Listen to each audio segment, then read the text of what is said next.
Rubrika automobilio ilgamžiškumas. Klausimas iš komentarų. Ką manau apie Audi A4 B8 kėbulę tarp 12 ir 15 metų? Ir Audi A6 tarp 12 ir 15 metų C7.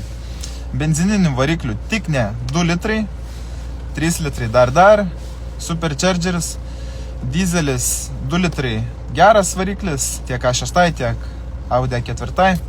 3.0 dizelis prabangiai remontuojamas, aptarnavimai bus brangus, žymiai brangesnė negu 2 litrio. Bet pavarų dėžės 3 litrių truputį geresnės. 2 litrio rekomenduočiau pavarų dėžę rinktis 4 ratų varomą, jis stipresnė yra. Būna smagračiai barška, tiek 3 litrai, tiek 2 litrai, nes nėra tai ten pilna puslė automato, yra smagratis. Po to dizelį rekomenduočiau prižiūrėti atitinkamai. Laiku valyti, plauti visą turbinos įsiurbimo sistemą. Tiek žinių apie Audi A4 ir A6. Dar vienas dalykas, linkęs kėbulas į rūdymą. Tad antikorozinį pasidarykit ir nepirkit iš labai šaltų kraštų, nes jau bus parūdijus ganėtinai stipriai. Tiek žinių, iki.